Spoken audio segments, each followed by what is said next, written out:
പകർന്നേകിയ വിശ്വാസദീപം തെളിച്ചും നിന്നാമമന്ത്രം ജപിച്ചും നീങ്ങുന്നു നിന്നാട്ടിലെത്തിയിടുവോളം.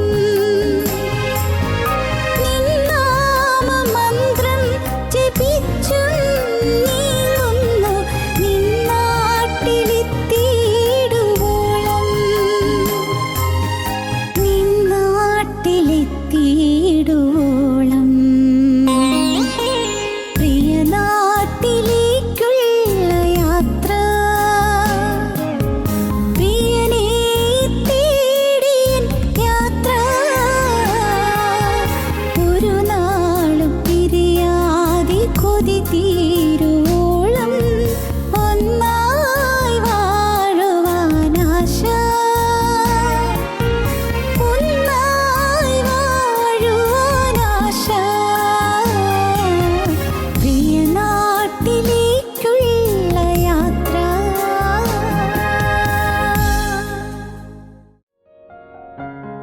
ഞങ്ങളും ക്രൂശിക്കപ്പെട്ട ക്രിസ്തുവിനെ പ്രസംഗിക്കുന്നു.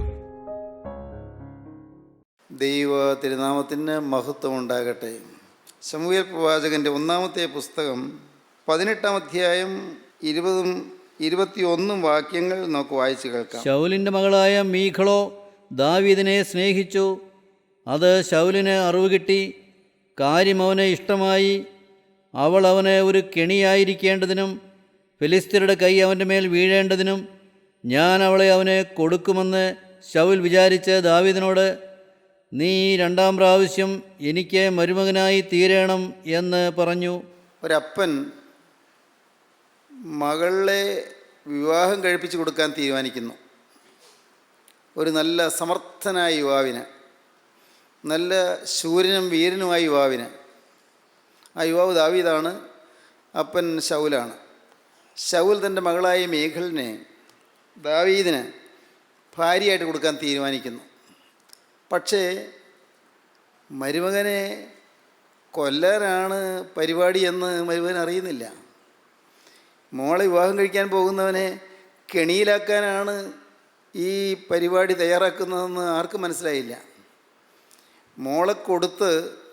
മോളെ ഭാര്യയായിട്ട് കൊടുത്ത് അങ്ങനെ മരുമകനെ അപകടത്തിലാക്കാനാണ് അമ്മായിയപ്പൻ്റെ പരിപാടി എന്ന് ദാവീദിന് മനസ്സിലായില്ല, മീഖളിന് മനസ്സിലായില്ല, ആർക്കും മനസ്സിലായില്ല. പക്ഷേ ശൗലിൻ്റെ മനസ്സിൽ ഗൂഢ ഉദ്ദേശമുണ്ടായിരുന്നു. കെണിയായിരുന്നു, കൊല്ലാനുള്ള കെണിയായിരുന്നു. കാരണം അമ്മായിയപ്പന് ഈ ദാവീദിനോട് അസൂയയായിരുന്നു. ശൗലിന് ദാവീദിനോട് അസൂയയായിരുന്നു.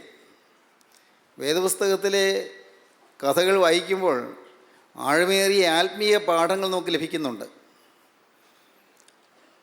ശൗലിന് ദാവീദിനോട് അസൂയ ഉണ്ടാകുവാൻ കാരണം ദാവീദ് വളരെ സമർത്ഥനായി എന്നുള്ളതാണ്. വെറും ആടുനോട്ടക്കാരനായ ദാവീദ് കൊട്ടാരത്തിൽ ശൗൽ രാജാവിനെയും രാജാവിൻ്റെ പ്രജകളെയും എതിരിടാൻ വന്ന ഫെലിസ്ത്യ സൈന്യത്തിൻ്റെ നേതാവായി വന്ന മല്ലനായ ഗോലിയാത്തിനെ കൊന്നു എന്നുള്ളതോടുകൂടി, ആ സംഭവത്തോടുകൂടി ദാവീദിൻ്റെ പ്രശസ്തി വർദ്ധിച്ചു. മല്ലനായ ഗോലിയാത്തിനെ ദാവീദ് കൊന്നു. ഒരായുധവുമില്ലാതെ കൊന്നു. മല്ലൻ്റെ വാളുകൊണ്ട് തന്നെ മല്ലൻ്റെ കഴുത്തറുത്തു. അതൊരു വലിയ സംഭവമായിരുന്നു. ദാവീദ് ഈ ഗോലിയാത്തിൻ്റെ മുമ്പിൽ തകർന്നു പോകുമെന്നും ഗോലിയാത്ത് ദാവീദിനെ പിച്ച് ചീന്തുമെന്നും എല്ലാമായിരുന്നു ശൗലിൻ്റെ വിചാരം. കിളുന്ത് യുവാവായ ദാവീദ് ഈ അരോഗദൃഢഗാത്രനായ മല്ലനായ ഗോലിയാത്തിൻ്റെ മുമ്പിൽ തകർന്നു പോകും എന്ന് തന്നെ ശൗൽ വിചാരിച്ചു. എന്നാൽ ദാവീദ് ദൈവത്തിൽ ധൈര്യപ്പെട്ടു. ദാവീദ് ജീവനുള്ള ദൈവത്തിൽ ആശ്രയിച്ചു. ദൈവാശ്രയത്തോടെ, ദൈവത്തിലുള്ളതായ ശരണത്തോടെ ദാവീദ് പ്രാർത്ഥനയോടെ മുന്നേറി. പോകുന്ന വഴിക്ക് വളരെ യാദൃച്ഛികമായിട്ടെന്നോണം വഴിയിൽ നിന്ന് കല്ലുകൾ എടുത്ത് തൻ്റെ പൂണിയിലിട്ടു. കവിണ കയ്യിലുണ്ട്, വേറെ ആയുധമൊന്നുമില്ല. ആയുധമൊന്നും എടുക്കാതെ തന്നെയാണ് ദാവീദ് പോകുന്നത്. കാരണം ദാവീദിനറിയാം, എൻ്റെ ദൈവത്തിൻ്റെ നാമത്തിലാണ് ഞാൻ ഈ മല്ലനെ നേരിടാൻ പോകുന്നതെന്ന്. ദൈവത്തിൻ്റെ നാമത്തിൽ മല്ലനായ ഗോലിയാത്തിനെ നേരിടാൻ ദാവീദ് പോവുകയാണ്. ദൈവത്തിൻ്റെ പേരിൽ, ദൈവത്തിൻ്റെ ബലത്തിൽ, ദൈവത്തിൻ്റെ കൃപയിൽ, ദൈവത്തിൻ്റെ അമിത ശക്തിയിൽ ദാവീദ് ആശ്രയിച്ചുകൊണ്ട് മല്ലന് നേരെ പോവുകയാണ്. ശൗലും മറ്റും പരിഭ്രമത്തോടെ നോക്കി നിൽക്കുകയാണ്. സൈന്യങ്ങളെല്ലാം, ശൗൽ രാജാവിൻ്റെ സൈന്യമെല്ലാം ഭയപ്പാടോടെ നോക്കി നിൽക്കുകയാണ്. ദാവീദിനെ മല്ലൻ പിച്ച് ചീന്തും. അതോടെ ഫെലിസ്ത്യ സൈന്യം കയറി വന്ന് രാജ്യം മുഴുവൻ കീഴടക്കും. വളരെ നിർണായകമായ സമയത്ത് വീർപ്പടക്കി നിൽക്കുമ്പോൾ ദാവീദ് ആ മല്ലന് നേരെ നടന്നു ചെന്നു. മല്ലൻ വിചാരിച്ചു, ഇസ്രായേലിൽ നിന്ന് വരുന്നവൻ, എന്നെ എതിർക്കാൻ വരുന്നവൻ അതുപോലെ തന്നെ ഒരു മല്ലനായിരിക്കും, എന്നെപ്പോലെ തന്നെ ഒരു വീരനായിരിക്കുമെന്നാണ്. പക്ഷേ അത് ഗോലിയാത്ത് നോക്കിയപ്പോൾ വെറും കിളുന്ത് യുവാവ്. അവൻ എന്ത് സാധിക്കും, ഇവനെ കൊണ്ട് എന്ത് നടക്കും എന്നാണ് ഗോലിയാത്ത് ചിന്തിച്ചത്. ദൈവത്തിന് സ്തോത്രം. എന്നാൽ ദാവീദ് കവിണയിൽ ഒരു കല്ലെടുത്ത് വെച്ച് ഏറ് കൃത്യമായി കവിണയിൽ നിന്ന് പുറപ്പെട്ട കല്ല് മല്ലൻ്റെ ചെന്നിയിൽ തന്നെ ചെന്ന് തറച്ചു. മല്ലൻ തല കറങ്ങി വീണു. ദാവീദ് ഓടിച്ചെന്നു മല്ലൻ്റെ അരയിൽ നിന്ന് വാൾ ഊരിയെടുത്തു. മല്ലൻ്റെ കഴുത്ത് വെട്ടി. ഒരു കയ്യിൽ മല്ലൻ്റെ തലയും മറുകൈയിൽ മല്ലൻ്റെ വാളുമായി ദാവീദ് സുസ്മേരവദനായി ഒരു പരുക്കുമില്ലാതെ വരുന്നു. ജനം ആർത്തു വിളിച്ചു. ജനം ആഘോഷത്തോടെ, ആരവാരത്തോടെ ദാവീദിനെതിരേറ്റു. എല്ലാവർക്കും വലിയ സന്തോഷമായി. ഇത്രയും സമർത്ഥനായ യുവാവ് എവിടെ നിന്ന് വന്നു ഇവൻ? എല്ലാവർക്കും അത്ഭുതമായി. ദൈവത്തിന് സ്തോത്രം. സഹോദരങ്ങളെ കേൾക്കൂ, ജീവനുള്ള ദൈവത്തിൻ്റെ നാമത്തിൽ മുന്നോട്ട് പോയാൽ വിജയം നിശ്ചയമാണ്. ദാവീദ് പിന്നീടൊരിക്കൽ പറഞ്ഞു, നീ എൻ്റെ ദൈവത്തെ കത്തിക്കും, എൻ്റെ ദൈവമായ യഹോവ എൻ്റെ അന്ധകാരത്തെ പ്രകാശമാക്കും, നിന്നാൽ ഞാൻ പടക്കൂട്ടത്തിന് നേരെ പാഞ്ഞു ചെല്ലും, എൻ്റെ ദൈവത്താൽ ഞാൻ മതിൽ ചാടിക്കടക്കും. നല്ല ഉറപ്പാണ് ദാവീദിന്. നീ എൻ്റെ ദൈവത്തെ കത്തിക്കും, 18 സങ്കീർത്തനം. നീ എൻ്റെ ദൈവത്തെ കത്തിക്കും, എൻ്റെ ദൈവമായ യഹോവ എൻ്റെ അന്ധകാരത്തെ പ്രകാശമാക്കും, നിന്നാൽ ഞാൻ പടക്കൂട്ടത്തിന് നേരെ പാഞ്ഞു ചെല്ലും, എൻ്റെ ദൈവത്താൽ ഞാൻ മതിൽ ചാടിക്കടക്കും. ദൈവത്തിന് സ്തോത്രം. ദാവീദിന് ധൈര്യമായിരുന്നു. 27 സങ്കീർത്തനത്തിൽ ദാവീദ് ഇങ്ങനെയാണ് പറഞ്ഞു തുടങ്ങുന്നത്: യഹോവ എൻ്റെ വെളിച്ചവും എൻ്റെ രക്ഷയുമാകുന്നു, ഞാൻ ആരെ ഭയപ്പെടും? യഹോവ എൻ്റെ ജീവൻ്റെ ബലം, ഞാൻ ആരെ പേടിക്കും? എൻ്റെ വൈരികളും ശത്രുക്കളുമായ ദുഷ്കർമ്മികൾ എൻ്റെ മാംസം തിന്നുവാൻ എന്നോട് അടുക്കുമ്പോൾ ഇടറി വീഴും. എൻ്റെ വൈരികൾ ശത്രുക്കൾ എൻ്റെ മാംസം തിന്നുവാൻ എന്നോട് അടുക്കുമ്പോൾ ഇടറി വീഴും. ഒരു സൈന്യം എൻ്റെ നേരെ പാളയം ഇറങ്ങിയാലും എൻ്റെ ഹൃദയം ഭയപ്പെടുകയില്ല. എനിക്ക് യുദ്ധം നേരിട്ടാലും ഞാൻ നിർഭയമായിരിക്കും. ദാവീദിന് ധൈര്യമുണ്ട്. ദാവീദിൻ്റെ ധൈര്യം ദൈവം കൊടുത്ത ധൈര്യമാണ്. ദാവീദിൻ്റെ സ്വന്തം ബലമല്ല. സ്വന്തം ബലത്തിൽ ആശ്രയിച്ചാൽ അപകടത്തിലായി പോകും. സ്വന്തം വിവേകത്തിൽ ഊന്നരുത് എന്ന് ദാവീദ് തന്നെ പറയുന്നുണ്ട്. സ്വന്തം വിവേകത്തിൽ ഊന്നരുത്. സ്വന്തം കഴിവിലോ സ്വന്തം ശക്തിയിലോ ആശ്രയിച്ചാൽ ജയം ഒരിക്കലും കിട്ടുകയില്ല. വിജയത്തിൻ്റെ അടിസ്ഥാനം ദൈവത്തിലുള്ള ആശ്രയമാണ്. ദൈവകൃപയാണ്, ദൈവത്തിൻ്റെ കരുണയാണ്. എവിടെയും നിങ്ങളുടെ ജീവിതത്തിൽ നിങ്ങൾക്ക് വിജയം വേണോ? ഏതെല്ലാം കാര്യങ്ങൾ നിങ്ങൾ പരാജയപ്പെട്ടുവോ അവിടെയെല്ലാം നിങ്ങൾക്ക് വിജയം കൊയ്തെടുക്കാം. എങ്ങനെ?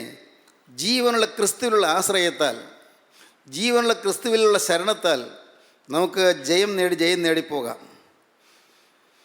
ദാവീദ് സമർത്ഥനായി തീർന്നു.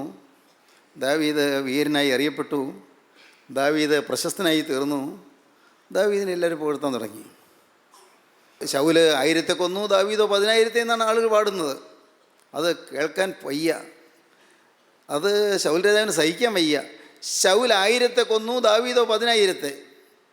എന്നേക്കാൾ 10 ഇരട്ടി മാനം ഇവന് കിട്ടുന്നു. ഈ കാലിച്ചെറുക്കിന് 10 ഇരട്ടി മാനം. ഇതങ്ങ് വകവെച്ച് കൊടുക്കാൻ പറ്റില്ല.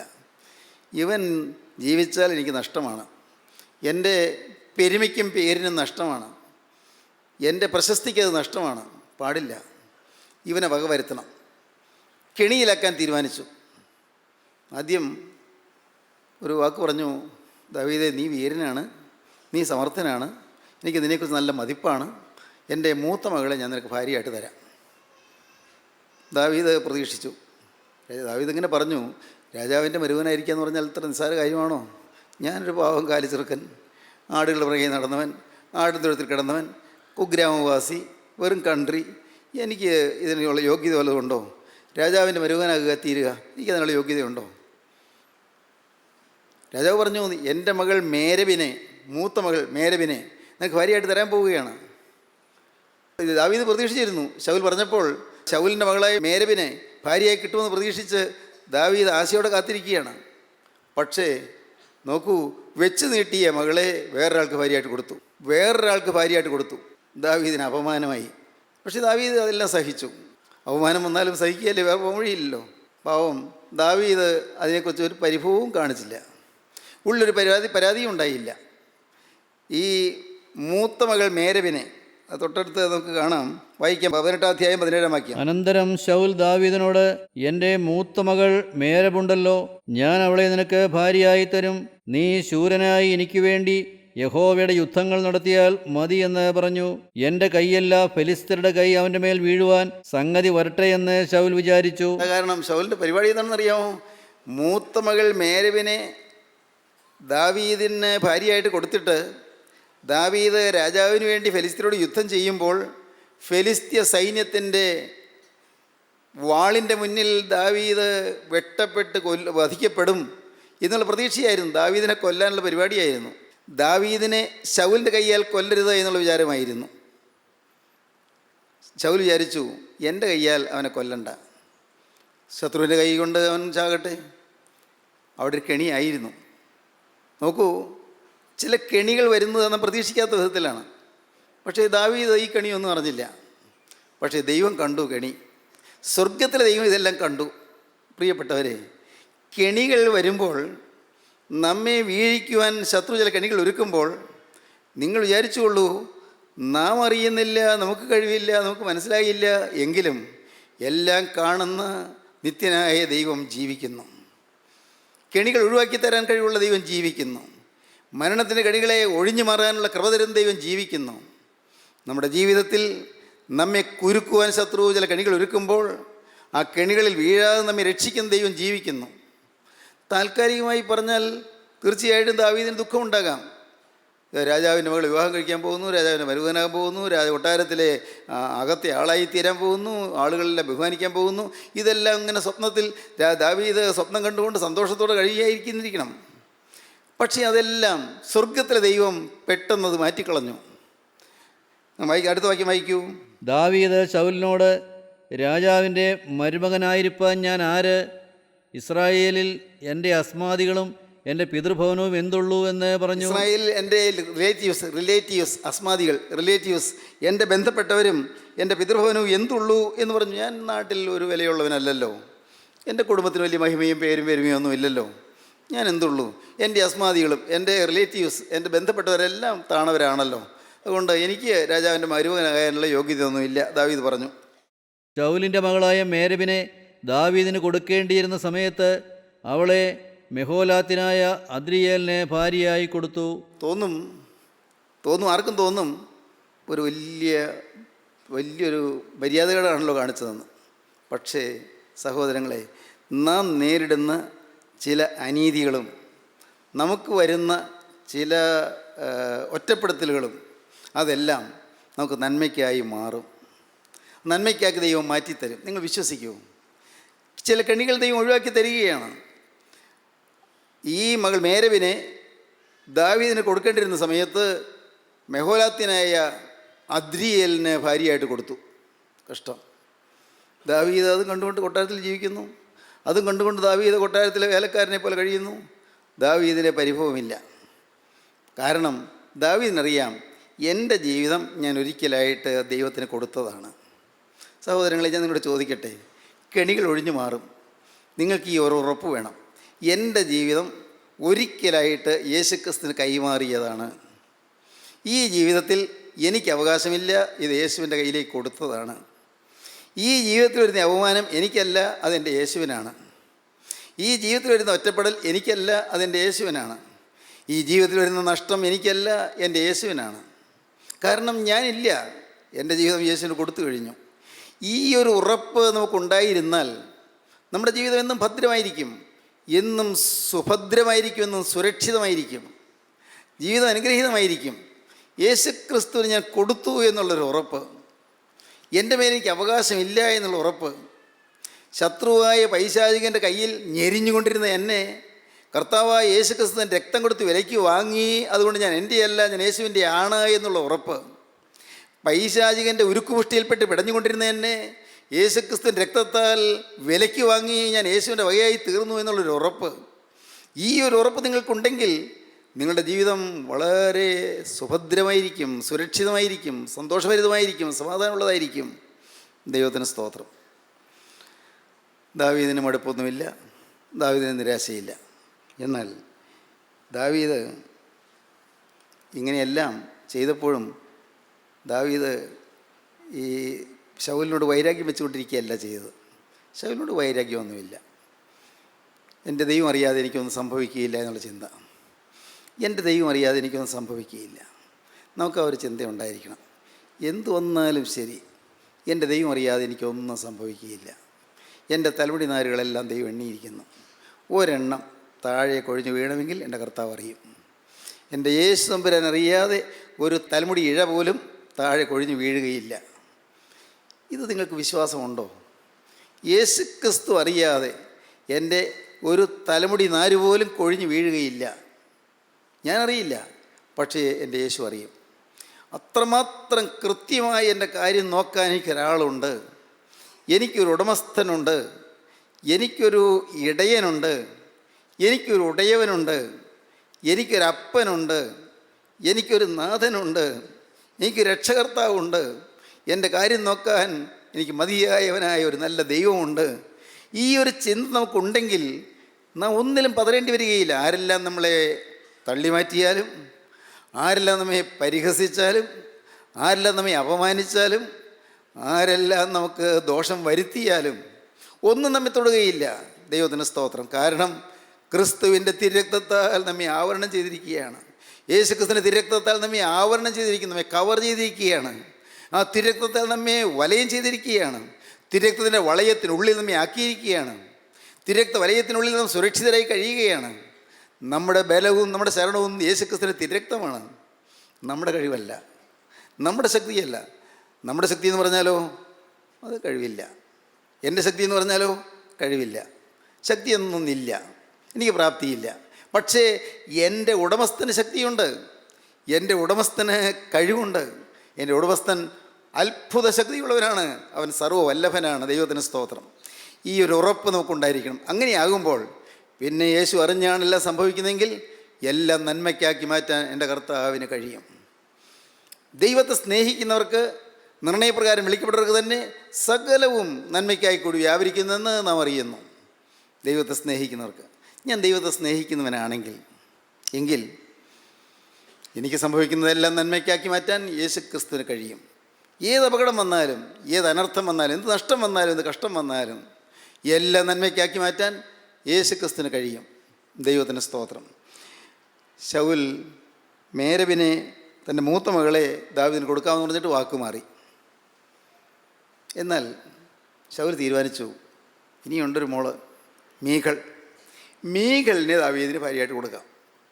മീഖളിനെ ദാവീദിനായിട്ട് കൊടുത്താൽ അവളിൽ നിന്നുകൊണ്ട് എങ്ങനെയെങ്കിലും തന്ത്രപൂർവം ഈ ദാവീദിനെ കൊല്ലാം എന്ന് ശൗൽ പദ്ധതിയിട്ടു. അതാണ് നാം വായിക്കുന്നത് 21-ാം വാക്യം. അവൾ അവന് ഒരു കെണിയായിരിക്കേണ്ടതിനും ഫെലിസ്ത്യരുടെ കൈ അവൻ്റെ മേൽ വീഴേണ്ടതിനും ഞാൻ അവളെ അവനെ കൊടുക്കുമെന്ന് ശൗൽ വിചാരിച്ചു. ശൗൽ വിചാരിക്കുന്നത് ഈ എൻ്റെ മോള് ഇവൻ്റെ കെണിയായി തീരണം. പാവം മീഖളൊന്നും ചിന്തിച്ചില്ല കേട്ടോ. മീഖളങ്ങനെ ചിന്തിക്കുന്നില്ല. അവൾക്ക് ദാവീദിന് സ്നേഹമായിരുന്നു, അവളൊരു നല്ല ഭാര്യയായിരുന്നു. പക്ഷേ എങ്കിലും അപ്പൻ ചിന്തിക്കുകയാണ്, എൻ്റെ മകൾ അവൻ്റെ കെണിയായി തീരണം. എൻ്റെ മരുമകനായി കൊട്ടാരത്തിൽ വാഴുമ്പോൾ നാട് ആക്രമിക്കാൻ വരുന്ന ഫെലിസ്ത്യ സൈന്യത്തിന് മുന്നിൽ എൻ്റെ മരുമകനായ ദാവീദ് എന്ന് യുദ്ധം ചെയ്യും, ദാവീദിനെ ഫെലിസ്ത്യർ കൊല്ലും. അങ്ങനെ ഈ ശല്യം ഒഴിവാക്കാം. എന്താണ് ശല്യം? ശല്യം എന്താണ് പ്രിയപ്പെട്ടവരെ? ദാവീദ് എങ്ങനെയാണ് ശൗൽ രാജാവിന് ശല്യമായിത്തീരുന്നത്? ശൗൽ 1000 കൊന്നു, ദാവീദോ 10,000 എന്ന് പാടുന്ന ജനത്തിൻ്റെ അരവാരം, ദാവീദിന് കിട്ടുന്നതായ ബഹുമതി ശൗൽ രാജാവിന് സഹിക്കാവുന്നതല്ല. അതുകൊണ്ട് എങ്ങനെയും ദാവീദിനെ ഒഴിവാക്കണമെന്ന് ശൗല് തീരുമാനിച്ചു. അവൾ അവന് ഒരു കെണിയായിരിക്കേണ്ടതിനും ഫെലിസ്ത്യരുടെ കൈ അവൻ്റെ മേൽ വീഴേണ്ടതിനും ഞാൻ അവളെ അവന് കൊടുക്കുമെന്ന് ശൗൽ വിചാരിച്ചു. ദാവീദിനോട്, നീ 2ാം പ്രാവശ്യം എനിക്ക് മരുമകനായി തീരണം എന്ന് പറഞ്ഞു. ആദ്യം ഏതായാലും നീ മരുമകനാണെന്ന് നീക്ക് വിചാരിച്ചു, നടന്നില്ല. പോട്ടവനെ സാരമില്ല. ഇനി എനിക്ക് എൻ്റെ ഇളയ മോളുടെ മീകളുണ്ടല്ലോ, അവളെ നിനക്ക് ഭാര്യയായിട്ട് തരാൻ പോവുകയാണ്.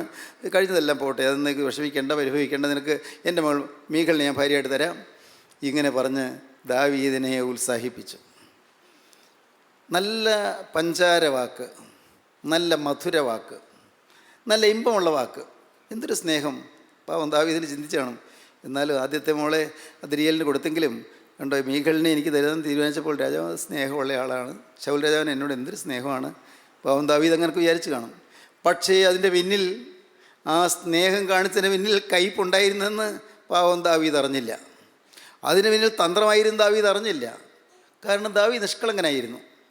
നിഷ്കളങ്കനായ ദാവീദിന്, നിരപരാധിയായ ദാവീദിന്, സംശുദ്ധമായ ഹൃദയമുള്ള ദാവീദിന് ഒരിക്കലും ശൗലിൻ്റെ കെണി മനസ്സിലായില്ല. ദൈവത്തിന് സ്തോത്രം. പ്രിയപ്പെട്ടവരെ, നമുക്ക് മനസ്സിലായില്ലെങ്കിലും കെണികൾ മനസ്സിലാക്കുന്ന ഒരു ദൈവമുണ്ട്. മനുഷ്യൻ വയ്ക്കുന്ന കെണികൾ കാണുന്നൊരു ദൈവമുണ്ട്. കെണികളിൽ നമ്മെ വിടുവിക്കുന്നൊരു ദൈവമുണ്ട്. നമുക്ക് ധൈര്യം പകരുന്നൊരു ദൈവമുണ്ട്. നമ്മെ നഷ്ടത്തിൽ നിന്ന് വീണ്ടെടുക്കുന്നൊരു ദൈവമുണ്ട്. കഷ്ടങ്ങളിൽ നമുക്ക് മോചനം തരുന്നൊരു ദൈവമുണ്ട്. നിങ്ങൾ വിശ്വസിക്കൂ, യേശു ക്രിസ്തു ജീവിക്കുന്നു. യേശു ക്രിസ്തു ജീവിക്കുന്നത് നമ്മുടെ അനുഗ്രഹത്തിന് വേണ്ടി മാത്രമാണ്, നമ്മെ സഹായിപ്പാൻ വേണ്ടി മാത്രമാണ്. നാം ഉഴലുമ്പോൾ, നാം വലയുമ്പോൾ, നാം വാടുമ്പോൾ, നാം തളരുമ്പോൾ, നാം നിരാശപ്പെടുമ്പോൾ, നമ്മുടെ മനസ്സ് വിങ്ങുമ്പോൾ, വിതുമ്പുമ്പോൾ, അപ്പോൾ നമ്മുടെ അരികത്ത് വന്ന് നമ്മെ തലോടുവാൻ യേശു ക്രിസ്തു തൻ്റെ തൃക്കരം ഉയർത്തുന്നുണ്ട്. നിങ്ങൾ വിശ്വസിക്കൂ. ഇന്നിപ്പോൾ നിങ്ങളത് കേട്ടുകൊണ്ടിരിക്കുമ്പോൾ തന്നെ നിങ്ങൾക്കത് അനുഭവിക്കാം. ഈ വാക്കുകൾ നിങ്ങളുടെ കാതുകളിൽ പതിക്കുമ്പോൾ തന്നെ നിങ്ങളുടെ ഹൃദയത്തിൽ നിങ്ങൾക്ക് അനുഭവിക്കാം. നിങ്ങളുടെ മനസ്സിൽ നിങ്ങൾക്ക് ആ സുഖം അനുഭവിക്കാം. ക്രിസ്തുവിൻ്റെ കരത്തിൻ്റെ തലോടൽ, യേശു ക്രിസ്തുവിൻ്റെ ആണിപ്പാടുള്ള കരത്തിൻ്റെ തലോടൽ, നിങ്ങളെ സൗഖ്യമാക്കുന്ന കരത്തിൻ്റെ തലോടൽ, നിങ്ങളെ അനുഗ്രഹിക്കാൻ നീട്ടുന്ന കരത്തിൻ്റെ അനുഗ്രഹീതമായ സ്പർശനത്തിൻ്റെ സൗഖ്യം, അത് നിങ്ങൾക്ക് അനുഭവിക്കാം. യേശു ക്രിസ്തുവിൻ്റെ അരികത്തേക്ക് വരികയാണ്. ക്രിസ്തു നിങ്ങളെ തൊടുകയാണ്. ക്രിസ്തു നിങ്ങളെ സ്നേഹിക്കുകയാണ്. ക്രിസ്തുവിൻ്റെ വാത്സല്യമാർന്ന കരങ്ങൾ നിങ്ങളുടെ തലമേൽ വയ്ക്കുവാൻ കർത്താവ് ഉയർത്തുകയാണ്. ഒരു കാര്യം മാത്രം ചെയ്താൽ മതി, ഒറ്റയ്ക്കൊരു കാര്യം മാത്രം ചെയ്താൽ മതി. കർത്താവേ, ഞാൻ നിസ്സഹായൻ. നാഥ, ഞാൻ നിരാശ്രയൻ. യേശുവേ, ഞാൻ അനാഥൻ. കർത്താവേ, എനിക്ക് കഴിവില്ല, എനിക്ക് പ്രാപ്തിയില്ല, എനിക്ക് ബുദ്ധിയില്ല, എനിക്ക് ശക്തിയില്ല, എനിക്ക് കഴിവില്ല. നാഥ, നിൻ്റെ കരങ്ങളിലേക്ക് ഞാനിതാ എന്നെ തന്നെ തരുന്നു. എന്നെ നീ ഒന്ന് തൊടണമേ, എന്നെ വേണ്ടി നിൻ്റെ തൃക്കരം വയ്ക്കണമേ, എന്നെ അനുഗ്രഹിക്കണമേ, എൻ്റെ പോരായ്മകൾ നീ മാറ്റിത്തരണമേ, എൻ്റെ വല്ലായ്മകൾ നീ നീക്കിത്തരണമേ, എൻ്റെ ഇല്ലായ്മകൾ നീ മാറ്റിത്തരണമേ, എൻ്റെ ജീവിതത്തിൽ നീ എല്ലാറ്റിനും ഉടയവനായി കടന്നു വന്ന് എന്നെ അനുഗ്രഹിക്കണമേ. നിങ്ങൾക്ക് പറയാമല്ലോ, നിങ്ങൾക്ക് യേശുവിനോട് പറയാമല്ലോ. കാരണം നാഥ, നീ നിന്നെ തന്നെ എനിക്ക് വേണ്ടി കുരിശിൽ അർപ്പണം ചെയ്തതാണ്, നിന്നെ തന്നെ എനിക്ക് വേണ്ടി തന്നതാണ്. കർത്താവേ, എൻ്റെ പാപത്തെ വഹിപ്പാൻ നീ കുരിശിൽ മരിച്ചതാണ്, എൻ്റെ രോഗത്തെ വഹിപ്പാൻ നീ കുരിശിൽ മരിച്ചതാണ്, നിൻ്റെ അടിപ്പിണരാൽ എനിക്ക് സൗഖ്യം തരാൻ നീ അടിയേറ്റവനാണ്. കർത്താവേ, എൻ്റെ ഹൃദയത്തിന് വ്രണം മാറ്റാൻ നിൻ്റെ ശരീരത്തിൽ, നിൻ്റെ ഹൃദയത്തിൽ നീ വ്രണം ഏറ്റവനാണ്. എൻ്റെ ജീവിതത്തിൻ്റെ വ്രണങ്ങൾ മാറ്റാൻ, എൻ്റെ ജീവിതത്തിൻ്റെ മുറിവുകൾ മാറ്റാൻ, എൻ്റെ ജീവിതത്തിൻ്റെ പോരായ്മകൾ മാറ്റാൻ, എൻ്റെ ജീവിതത്തിൻ്റെ കെടുതികൾ മാറ്റാൻ നീ കുരിശിൽ പീഡയേറ്റവനാണ്. എൻ്റെ കർത്താവേ, നീ നിരപരാധിയായിരുന്നിട്ടും ഒരു തെറ്റും ചെയ്യാതിരുന്നിട്ടും നാഥ, യഹൂദ പരീക്ഷകൾ നിന്നെ ആക്രമിക്കുകയും റോമൻ പടയാളികൾ നിന്നെ ഹിംസിക്കുകയും ചെയ്തു. എൻ്റെ കർത്താവേ, എനിക്ക് വേണ്ടി മരണം ഏറ്റുവാങ്ങുവാൻ നീ തിരുമനസ്സായി. എൻ്റെ പാവം നീ കുരിശിൽ വഹിച്ചു. ഞാൻ ഏൽക്കേണ്ട ശിക്ഷ നീ കുരിശിലേറ്റു, ഞാൻ വഹിക്കേണ്ട ശിക്ഷ നീ വഹിച്ചു. ഞാൻ വിശ്വസിക്കുന്നു നാഥ, ഇപ്പോൾ നിൻ്റെ ആ തിരക്തത്തിൽ ഞാൻ ആശ്രയിക്കുന്നു. എനിക്ക് വേണ്ടി ഒലിച്ചിറങ്ങുന്ന തിരക്തത്തിൽ കർത്താവേ, ആ കുരിശിൽ കൂടി ഒലിച്ചൊലിച്ച് വരുന്നതായി തിരക്തത്തിൽ ആശ്രയിച്ചുകൊണ്ട് എൻ്റെ രോഗമുള്ള ശരീരം ഞാനിതാ കുരിശിൻ്റെ ചുവട്ടിലേക്ക് കാഴ്ചവെക്കുന്നു. കർത്താവേ, എൻ്റെ രോഗഗ്രസ്തമായ ശരീരം, എൻ്റെ പാപം നിറഞ്ഞതായ ജീവിതം, കർത്താവേ, കഴിഞ്ഞ കാല ജീവിതത്തിൽ തിന്മകളുണ്ട് നിറഞ്ഞതായ എൻ്റെ ജീവിതത്തിൻ്റെ എല്ലാ ദൗഷ്ട്യങ്ങളും എല്ലാ കൊള്ളരുതായ്മകളുമുള്ള എൻ്റെ ജീവിതം ഞാനിതാ കുരിശിൻ ചുവട്ടിലേക്ക് വയ്ക്കുന്നു. കുരിശിൽ കൂടി ഒലിച്ചിറങ്ങി വരുന്നതായ തിരക്തം എൻ്റെ മേൽ പതിയണമേ. ആ തിരക്തം എന്നെ കഴുകണമേ. ആ തിരക്തം എന്നെ ശുദ്ധീകരിക്കണമേ. തിരക്തത്താൽ എന്നെ എൻ്റെ കർത്താവേ നിൻ്റെ മകനാക്കി തീർക്കണമേ, നിൻ്റെ മകളാക്കി തീർക്കണമേ. നാഥ, നിൻ്റെ രാജ്യത്തിൻ്റെ അവകാശിയാക്കി തീർക്കണമേ. നിത്യജീവൻ്റെ ഉറപ്പ് എനിക്ക് തരണമേ. നിത്യജീവൻ്റെ സൗഭാഗ്യം എനിക്ക് തരണമേ. നിത്യജീവൻ്റെ സന്തോഷം എനിക്ക് തരണമേ. എന്നെ തൊടണമേ, എന്നെ അനുഗ്രഹിക്കണമേ. സമർപ്പിക്കൂ, നമുക്ക് പ്രാർത്ഥിക്കാം. കാരുണ്യവാനേ, മഹാപരിശുദ്ധനായ ഞങ്ങളുടെ സ്വർഗീയ പിതാവേ, ഈ നല്ല ദിവസത്തിനായി ഞങ്ങൾ നിന്നെ സ്തുതിക്കുന്നു. തിരുവചനങ്ങൾക്കായി ഞങ്ങൾ നിന്നെ സ്തുതിക്കുന്നു. അവിടുത്തെ സ്നേഹം നിറഞ്ഞ വാക്കുകൾക്കായി ഞങ്ങൾ നിന്നെ സ്തുതിക്കുന്നു. തിരുവചനത്താൽ ഞങ്ങളെ ധന്യരാക്കിയതിനായി ഞങ്ങൾ സ്തുതിക്കുന്നു. എല്ലാവരെയും തലോടുന്നതിനായി സ്തോത്രം.